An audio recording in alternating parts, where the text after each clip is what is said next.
Assalamualaikum warahmatullahi wabarakatuh. Selamat pagi, salam sejahtera untuk kita semua. Terima kasih pada kesempatan kali ini kita akan membahas mata kuliah sistem cerdas untuk pertemuan yang kedua. Jadi pertemuan kedua ini pokok bahasanya adalah intelligent agent. Jadi intelligent agent itu adalah sebuah program yang terintegrasi dengan hardware dan software, di mana integrasinya itu adalah sebenarnya bagian dari smart, sebuah program yang dijalankan secara otomatis. Itu garis besar dari intelligent agent. Sebelum masuk detail, representasi bidang AI itu sebenarnya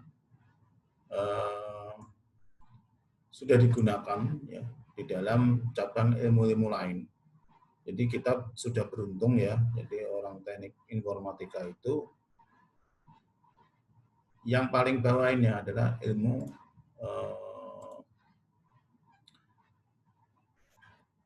komputer. Jadi kita punya fondasi yang kuat di akar-akarnya. Tapi sebelumnya kita coba melihat referensi atau definisi dari kecerdasan buatan itu. Apa sebenarnya representasi kecerdasan AI itu? Jadi Richard N. Knight ini 19 tahun 91 pernah memberikan definisi bahwa kecerdasan buatan itu merupakan sebuah studi tentang bagaimana membuat komputer melakukan hal yang pada saat ini dapat dilakukan oleh manusia. Jadi kata kuncinya adalah komputer. Jadi pada proses sebuah kecerdasan buatan, jadi semaksimal mungkin itu mirip yang dilakukan oleh manusia atau menyerupai sebuah pemikiran dari manusia. Yang kedua adalah dari Ensiklopedia Britannica itu memberikan definisi juga, kecerdasan buatan merupakan cabang ilmu dari ilmu komputer yang dalam merepresentasi pengetahuan lebih banyak menggunakan bentuk simbol-simbol daripada bilangan dan memproses informasi berdasarkan metode heuristik atau dengan berdasarkan sebuah aturan. Jadi di dalam ilmu komputer sebenarnya basicnya adalah komputer ya, semua komputasi. Jadi bagaimana membuat sebuah kecerdasan buatan itu semaksimal mungkin menyerupai manusia dengan aturan-aturan yang sudah dibuat di dalam program atau yang di awal tadi sudah namanya intelligent agent. Jadi dibuat sedemikian rupa sehingga instruksi yang ada di dalam program itu menjalankan hardware-nya, jadi berinteraksi, terintegrasi. Sebenarnya tujuan dari AI itu ada 3. Yang pertama adalah membuat mesin jadi lebih pintar, memahami apa itu kecerdasan, dan membuat mesin lebih bermanfaat. Itu kata menurut Einstein ya, tahun 1984. Coba kita melihat pohon AI namanya ini ya, pohon AI. Jadi orang teknik informatika sebenarnya ada di bawah ini. Jadi ada bagian dari akarnya. Jadi kalau orang AI pasti kuat karena dia mempunyai knowledge di bidang AI-nya itu adalah basicnya adalah matematik ya. Jadi di situ ada beberapa irisan atau akarnya itu mempunyai banyak cabang ilmu. Ya. Yang pertama adalah ada linguistik, ada psikologi, ada filsafat, ada teknik elektro, ilmu manajemen. Ini adalah ilmu komputer. Jadi Anda sekarang sebenarnya udah bagus ya, mengambil jurusan teknik informatika. Coba kita ke pohonnya. Pohonnya itu ada banyak ya ilmu yang mempelajari dari akarnya ini akan ke pohon. Jadi kuncinya cuma ada di ilmu komputer yang bawah ini. Ini kita. Jadi ini adalah pohon yang dipelajari orang itu ada berbasis ilmu komputer itu ada irisannya seperti ini. Ada psikolog linguistik, ada sosiolog linguistik ya, dan lain-lain, dan termasuk logika di dalam itu. Ada robotika. Bagaimana dengan pohonnya? Nah, pohonnya ini adalah bagian dari algoritmanya. Ya. Kita melihat algoritmanya itu. Jadi semua yang ada di pohon ini adalah ilmunya, di bagian daunnya adalah algoritmanya. Jadi ada bahasa pemrograman memahami, intelligent tutoring, ya, computer vision, sistem pakar, logika fuzzy, ya, ada komputasi neural, ada analitika, dan pemahaman ucapan. Nah, ini semuanya basicnya adalah dari pohon, dan akan ke bawah lagi akarnya adalah di sini. Jadi Anda beruntung Anda mengambil teknik informatika. Teknik informatika sebenarnya ilmu komputer, jadi ilmu yang mempelajari tentang komputasi. Ya. Jadi inilah representasi AI secara umum. Ya. Jadi proses-proses ini nanti mungkin ketika Anda mempelajari lebih mendalam, misalkan Anda mempunyai kepakaran di bidang computer vision, Anda akan belajar namanya nanti ada deep learning dan machine learning. Ya, ini ada di sebelah sini. Ya. Jadi di situ semua ada komputasi semua. Selanjutnya adalah ini adalah visualisasi dari manusia dan komputer. Jadi manusia itu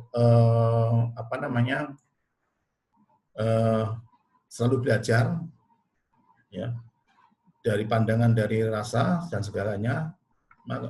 Ketika sebuah robot itu akan dibuat, pasti yang diambil adalah algoritma dan knowledge-nya seorang manusia itu menyerupai manusia, robot itu menyerupai manusia. Ini konsepnya.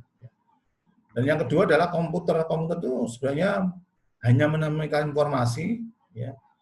Jadi informasi tetap menggunakan knowledge-nya adalah manusia itu. Jadi operatornya adalah manusia. Ini hampir mirip, ya.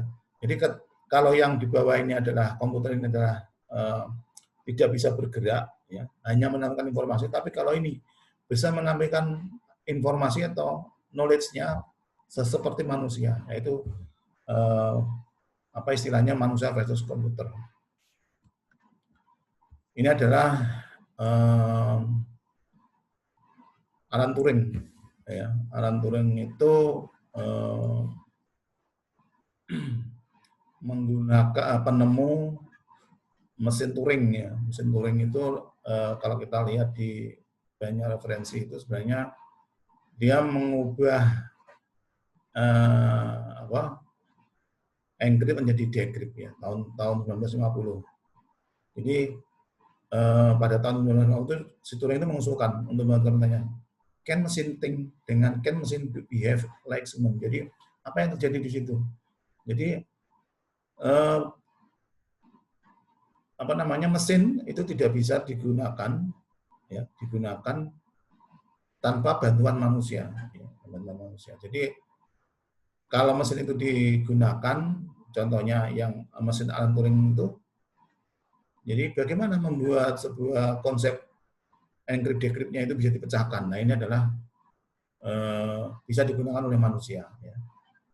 Jadi kalau menggunakan mesin ini secara umum pendekatan secara ilmiah. Ya. Jadi kalau digunakan, misalkan ada percobaan itu digunakanlah, tujuannya adalah ilmiah. Jadi uji coba tersebut yang terkenal adalah namanya adalah uji coba dengan mesin Turing, Turing test. Jadi di sini ada pencarian pola, ada usernya, ada pencarian, ada findingnya, pencarian, resulting diagnosisnya, dan knowledge update. Nah, ini adalah basic dari knowledge based expert systemnya. Jadi kita dicari, dipolakan, nanti ketemu. Oh, seperti ini. Nah, ini kalau kita buat seperti Alan mesin Turing tadi, di sini adalah encrypt. Jadi kata sandi diubah mesinnya, algoritmanya di sini, dan muncul ada decryptnya.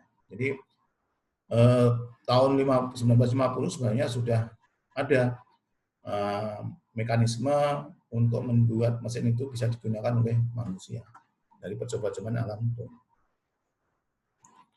Ini adalah mesinnya. Ini adalah mesin namanya Enigma. Enigma itu sebenarnya pembuatan sandi atau mengacak data untuk mengelola pesan yang sesungguhnya. Jadi ada encrypt, ada decrypt. Ya, ini mesin tertua tahun 1950 yang digunakan untuk melawan Perang Dunia Kedua kalau nggak salah ini. Ketika Jerman memberikan sandi perang ya ke sekutunya Jerman, dan ini ditangkap oleh si Alan Turing tadi. Maka dibuatlah mesin namanya mesin Enigma ini untuk ekstrak atau mendekrip, mengubah kembali ya pesan dari enkriptnya menjadi dekriptnya. Enkrip-dekrip modern, apa yang pernah kita lihat? Enkrip-dekrip modern itu adalah HTTPS itu, ya, seperti Komodo dan lain-lain. Jadi itu adalah enkrip-dekrip dari sebuah enkrip-dekrip yang modern. Jadi PayPal, pembayaran itu menggunakan enkrip seperti ini karena dia sifatnya secret atau rahasia dan bisa dibuka kalau ada kuncinya. Kalau tidak ada kuncinya ini nggak bisa. Jadi ini adalah teknologi digunakan untuk secret ya, atau memberikan informasi yang sifatnya sangat rahasia.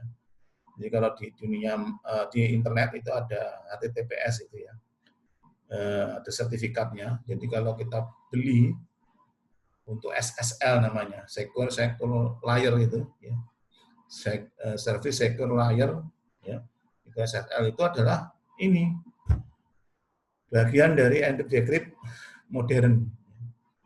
Jadi kalau ada yang ukurannya 64, 128, atau 512, atau 1024. Ya. Atau yang kenal kita namanya RCA. Nah, itu adalah kunci konsep dari enkrip-dekrip modern. Yang selanjutnya adalah kita masuk ke teori sebuah robot. Jadi teori sebuah robot itu digunakan apabila teori-teori itu menggunakan beberapa kaidah.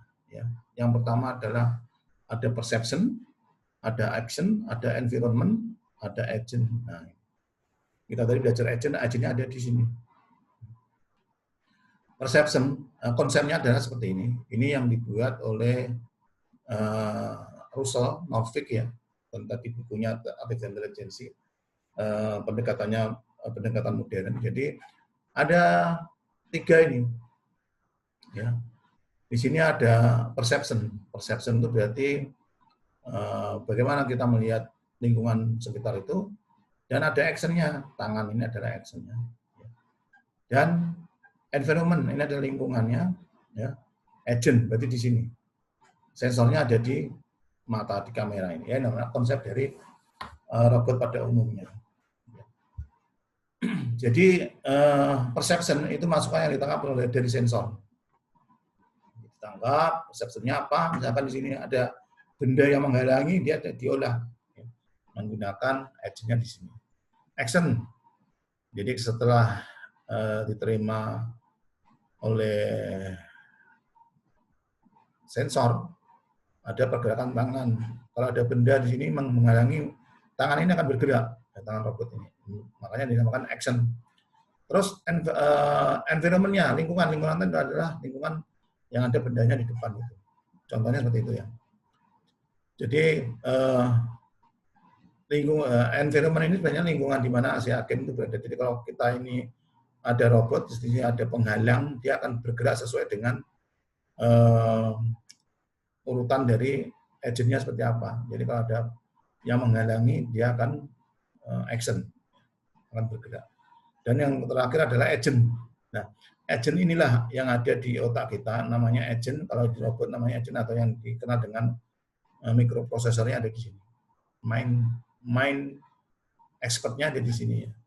Ada agentnya ini.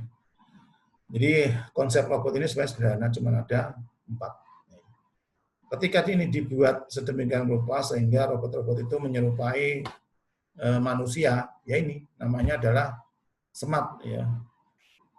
Yang berperan penting di dalam proses integrasi adalah di agent ini. Agent ini bisa menggerakkan hardware-nya. Kalau tanpa ini, dia juga tidak bisa bergerak robot ini. Ini adalah konsep dari sebenarnya ada sebuah robot. Nah, robot-robot itu sebenarnya mengadopsi dari manusia. Ya, ini kan ada nih. Jadi mengikuti sama seperti ini. Cuman hanya tidak menyerupai 100% manusia. Ini adalah model sebuah robot, ya, robot agent seperti ini. Contohnya ini adalah agent sebuah orang atau manusia seperti ini. Jadi hampir mirip, ya, karena namanya istilahnya kecerdasan yang menyerupai manusia ya seperti ini. Konsep agent, ya, konsep agent itu sebenarnya pertama itu adalah artificial intelligence, itu ada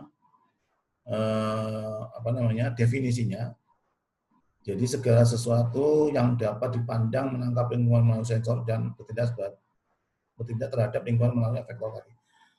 Jadi kalau kita melihat kecerdasan buatan itu entah itu robot, entah lain-lain, ya, itu pasti ada sensornya, ya, ada aktuator dan efektornya. Bagaimana? Yaitu tadi konsep dasar sebuah robot harus ada minimal sensor, efektor dan aktuatornya. Nah, jadi ada pergerakan inilah yang namanya smart atau pintar karena dia sudah diprogram di intelligent agent yang tadi. Ini. Jadi intelligent agent itu adalah sebuah software yang menampilkan beberapa bentuk AI. Kalau sebuah robot lengan, ya khusus lengan ya dibuat modelnya seperti lengan. Jadi seperti mengayuh, mengatur seperti ini, ya nanti modelnya digunakan di lingkungan apa, misalkan di lingkungan industri, ya disesuaikan dengan lingkungannya, environment-nya. Nah. Jadi intelligent agent ini sebenarnya software yang digunakan untuk program data mining, monitoring dan agent software. Jadi ketika software ini ketika dia dibuatkan di dalam atau ditancapkan di dalam controller atau di dalam mikroprosesor, ya, dan itu ditancapkan juga di sebuah robot, maka dia akan mengikuti lingkungan sekitarnya. Misalkan dia akan menganalisa sebuah lingkungannya itu lingkungan apa misalkan. Robot ini digunakan untuk apa? Jadi proses-proses itulah yang digunakan ketika agent ini akan berinteraksi. Yang berikutnya adalah sensor. Sensor adalah bagian yang merangsang tindakan agen. Jadi ketika ada sensor, ya, kamera, sensor, entah itu bisa sensor infrared dan lain-lain, ya, pergerakan. Nah, ini adalah upaya dari sensor itu menjadi tindakan agen, agentnya. Jadi ketika sensor menerima lingkungan dan dia akan diproses melalui agent. Ya. Efektor. Jadi tindakan ini adalah ya lengannya itu seperti gini-gini, ya, itu adalah efektor. Ini adalah contoh saya ambil adalah contoh robot lengan. Misalkan robot ini khusus untuk membuat satu produk aja. Ya. Misalkan robot lengan untuk mengelas atau welding. Ya. Nah ini khusus ini aja, dia kerjanya mengelas saja. Jadi contoh robotnya ini sebenarnya minimal ada infrarednya sebagai sensornya dan motor berfungsi sebagai. Jadi di sini ada motor-motor stepper, ya, yang bisa dia merubah 180 derajat, ya, kondisinya. Jadi kalau kita melihat secara umum itu kata lain dari agen cerdas itu sebenarnya atau intelijen adalah perangkat lunak yang dapat tidak seperti orang mampu berinteraksi dengan lingkungan. Jadi sudah dibuat program yang menggunakan algoritma tertentu dan dia menyerupai menyerupai manusia pada umumnya, expert. Ya. Misalkan robot welding ini dia expertnya mengacu ke tukang las. Ya. Tukang las itu dipelajari dulu, dibikin algoritma. Bagaimana mengelas sebuah benda yang sifatnya itu harus presisi, ya, seperti apa. Dan ini adalah kondisi-kondisi yang digunakan adalah agentnya ini. Agent adalah programnya. Ini buat program seperti itu. Dan nanti pasti ada menggunakan metodologi penelitiannya. Jadi dibuat algoritmanya, dites trialnya, dan nanti dicobakan sesuai dengan manusia yang sebagai expertnya adalah tukang las itu tadi. Ini berikutnya adalah, nah ini adalah konsep agent dalam dunia nyata. Kita mengetahui bahwa agent itu sebenarnya kalau di dunia nyata itu sebenarnya kalau Anda pernah melihat film James Bond ya, itu sebenarnya agent James Bond-nya itu. Ya. Yang apa namanya Tom Cruise itu agent sebenarnya. Kalau di dunia nyata namanya dinas rahasia atau secret service. Jadi itu bagian yang integral dari fungsi pemerintahan yang penting untuk setiap negara diri agent. Kita punya nggak? Punya. Jadi kita punya badan intelijen negara, BIN. Nah itu contohnya itu intelijen. Yang bergerak adalah orang-orang yang mempunyai kapasitas untuk menyusup menyusup dari ke negara lain ya, tanpa diketahui oleh pemerintah setempat. Itu namanya agent. Jadi intinya kalau agent di dunia nyata adalah sebagai pembelaan ya, keamanan. Sama, ya agent yang di hardware software-nya itu juga sebagian adalah pengamanan juga. Pengamanan dari sebuah robot yang digunakan. Ini contoh di dalam dunia nyata.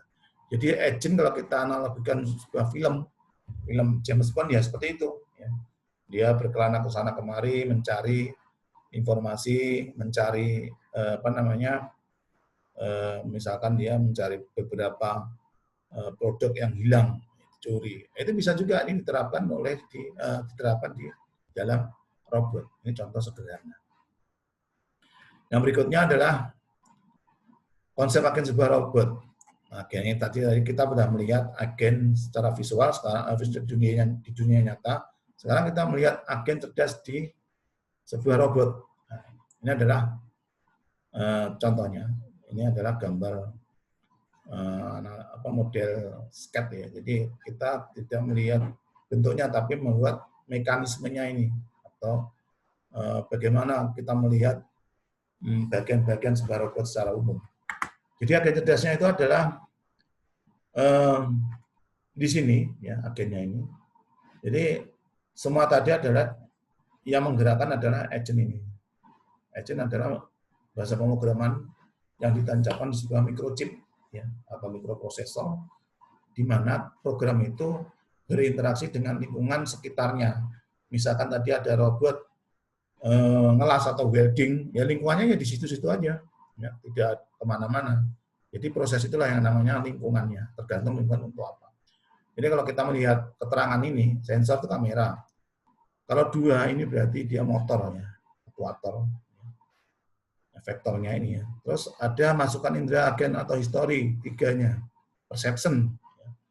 Ketika dia melihat, oh di depannya ini ada penghalang, dia persepsinya dianalisa, oh berarti ada penghalang, nanti tindakannya seperti apa. Nomor 4 adalah tindakan dengan agen. 4 ini adalah actionnya ya. Ketika dia menerima benda ada di depan sebagai penghalang, dia actionnya akan memindahkan barang itu. Seperti manusia kan, kita misalkan di depan ada barang besar, kita nggak bisa lewat, kita akan pindahkan. Nah itu sebenarnya perception dari lingkungannya, environment-nya. Ya. Dan 5 adalah lingkungan agent yang berada. Jadi kalau ketika robot ini digunakan di industri, ya berarti lingkungannya adalah industri. Ini ya, adalah konsep dari konsep sebuah agen, sebuah robot. Ya. Yang berikutnya adalah contoh konsep sebuah agen atau agentnya. Jadi agent ini sebenarnya kita nggak pernah menyadari bahwa software itu sebenarnya juga ada agent. Agentnya ada di mana? Jadi saya ambilkan contoh, misalkan ini adalah agent spreadsheet di Excel. Ini adalah agentnya, ya. Sheet-nya itu sebagai sensor, tab-sheet-nya ini sebagai efektor. Jadi formulasi kita mengetikkan rumus-rumus itu sebenarnya bahasa pemrograman. Ya. Ketika kita masukkan di sheet, lembar sheet-nya ini, 1 kali 1, 2 kali 2, 4, otomatis. Ini adalah yang lakukan adalah agent dari software di Excel-nya ini. kita tidak pernah tahu. Ya. Kalau kita kita mengetahuinya harus buka bahasa pemrogramannya. Ya, jadi kuncinya adalah apa? Untuk membuat program spreadsheet lebih mudah mengoperasikan oleh pemakai Office Assistant. Ya. Jadi ketika ada spreadsheet ini lembarnya seperti ini, ya kita mau membuat penghitungan, ya itu akan lebih cepat ya, dengan adanya Office ini. Contoh untuk aplikasinya, agentnya di programnya. Jadi inilah namanya agent di dalam software. Yang berikutnya adalah agent di dalam sistem operasi. Kita mengetahui sistem operasi itu ada banyak ya, tapi yang terkenal sekarang itu banyak Microsoft ya, hampir 80%, 75% itu di dunia ini adalah Microsoft penggunanya, karena dia untuk pribadi atau personal ya. Linux, ya, Linux kalau Anda pernah belajar Linux itu open source ya. Jadi ini adalah sistem operasi yang ada di dunia. Mungkin Anda nggak begitu kenal nih dengan ini. Mungkin yang terkenal sekarang adalah Android. Android itu sebenarnya sistem operasi yang digunakan untuk menjalankan smartphone ya. Kalau yang di iPhone itu adalah iOS ya. Jadi beda-beda ya. Jadi untuk menjalankan sebuah hardware itu pasti ada agentnya. Namanya agent ada sistem operasi itu juga namanya agent. Jadi ketika sistem operasi ini diintegrasikan dengan hardware, misalkan komputer, maka hardware yang di sini akan berinteraksi dengan softwarenya di sini, ya, operating systemnya. Bagaimana mendeteksi sebuah device, RAM, hard disk dan lain-lain, ini adalah adanya di sini. Apa sebenarnya OS ini? Algoritma di dalamnya, ya. Algoritma yang menjalankan semua device, hardware-nya maupun software-nya. Ini adalah juga termasuk bagian dari agent. Yang berikutnya adalah agen perdagangan elektronik. Sekarang tren adalah startup. Ya. Kalau dulu masih berbasis web, kalau sekarang sudah berbasis smartphone, lebih simpel ya. Jadi web perdagangan elektronik atau online, toko online ya, yang terkenal sekarang itu adalah agentnya adalah di dalamnya ini. Jadi tujuannya apa? Mempermudah konsumen untuk membeli barang-barang tanpa harus ke tokonya. Ini adalah sekarang trennya adalah apa namanya tadi?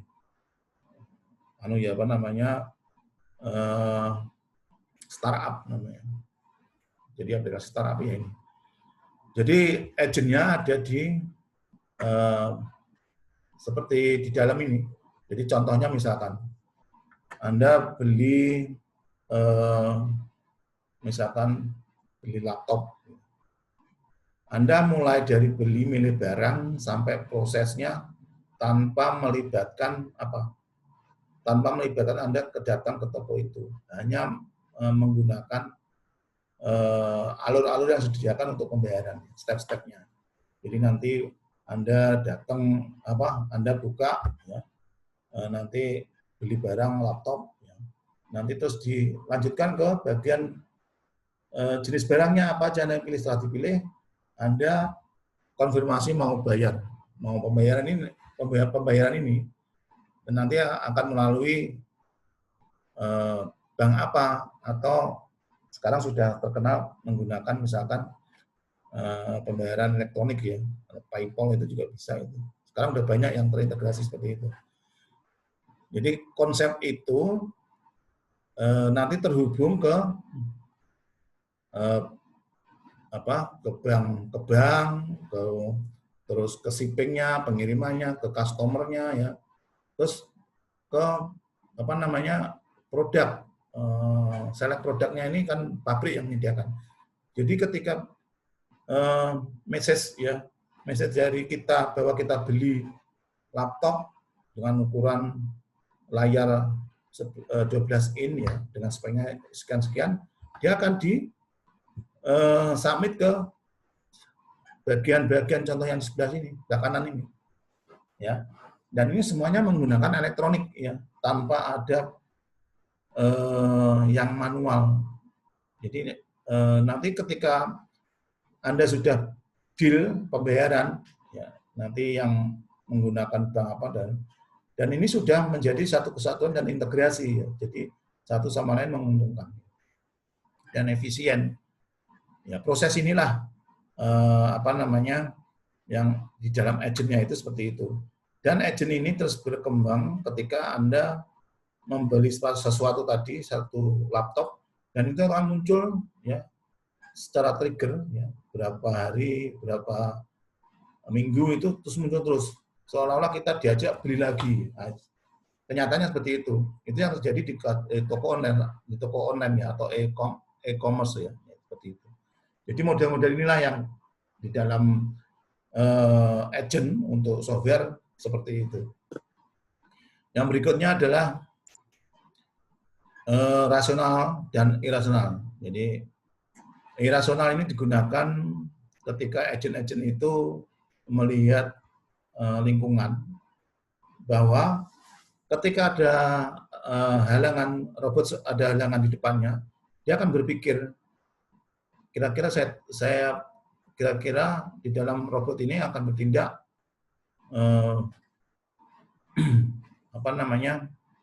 rasional atau tidak rasional.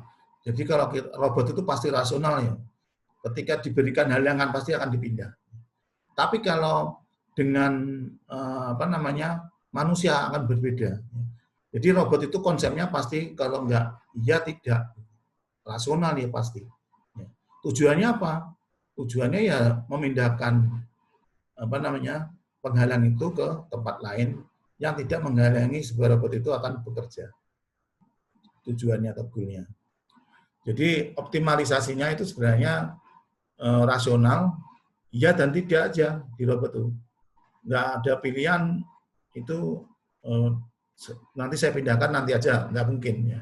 Itu rasional. Tapi kalau manusia mempunyai dua, rasional dan irasional.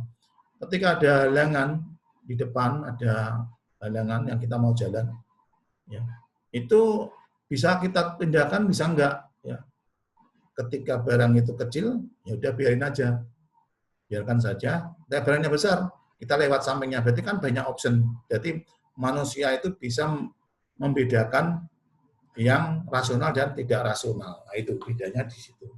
Robot pasti rasional dia. Ya, tapi kalau manusia bisa rasional dan irasional, masuk akal dan tidak masuk akal. Jadi proses konsepnya ini adalah bagaimana memberikan sebuah knowledge terhadap robot itu berdasarkan agentnya.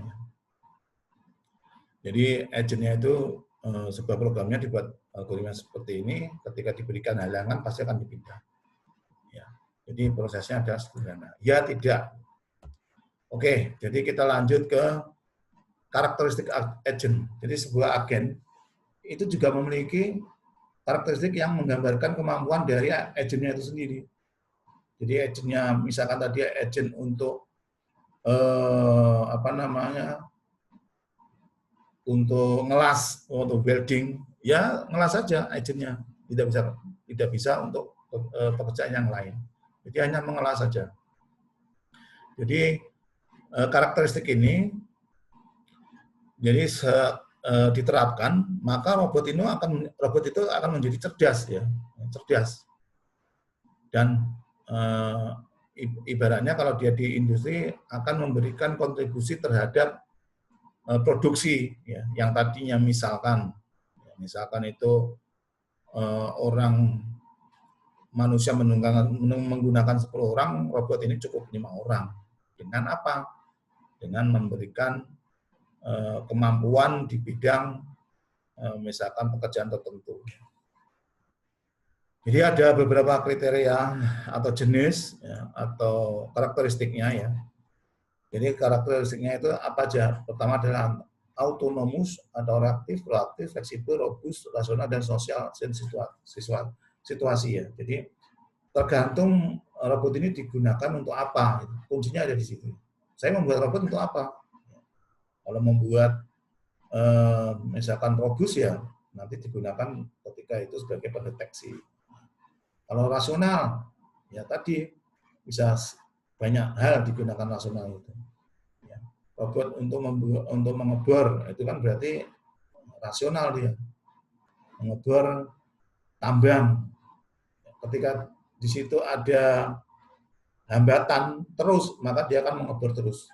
Kecuali nanti ketika dia sudah menemukan misalkan minyak di bawah dia akan berhenti. Itu contoh agen-agen rasional dan banyak sekali karakteristiknya. Oke, ini lanjutnya adalah deskripsi dari masing-masing karakteristik tadi. Jadi autonomus, reaktif, proaktif, fleksibel, robust ya. Jadi ketika robust ini ketika robot itu digunakan untuk membuat atau mengelas ketika ada hambatan, ya, ada hal tidak diinginkan, maka dia akan berhenti. Ini adalah contoh robust. Dan ini banyak nanti Anda baca di referensi di pembelajaran, ya Anda bisa cari di Google ya. Jadi jenis-jenis atau karakteristik sebuah robot itu ada 8 ini. Kalau nanti Anda membuat sebuah robot, misalkan robot fleksibel, jadi banyak caranya di sini. Jadi karakteristiknya Anda masukkan, saya mau membuat robot untuk fleksibel, misalkan contoh robot penyapu jalanan, atau misal robot multifungsi. Nah itu kan bisa aja.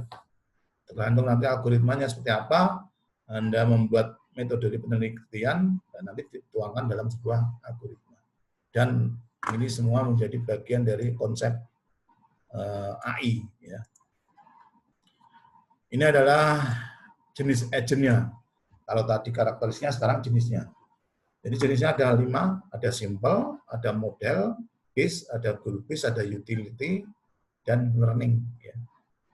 Jadi bagaimana membuat konsepnya, ada karakteristiknya tadi misalkan robust untuk utility based agent. Hasilnya seperti ini. Jadi khusus untuk membuat bodi mobil, ya ini namanya utility based. Jadi hanya seperti ini aja kerjaannya. Nggak bisa yang lain-lain. Ini contoh dari jenis agentnya. Ingat, jenis agent itu sebenarnya sebuah program atau algoritma yang dibuat, ditancapkan atau di-embed, ya, di-embedded di dalam chip atau mikroprosesor atau mikrokontroller ya, di situ. Nanti tergantung situasi di lingkungannya atau environment-nya, robot ini untuk apa? Kuncinya ada di situ. Anda membuat robot tidak boleh asal-asalan, nanti malah nggak bisa jalan robot itu. Misalnya Anda membuat robot follower line, ya, follower line itu hanya ngikutin garis saja. Ya ngikutin garis saja nanti dipenuhi dengan sensor apa? Sensor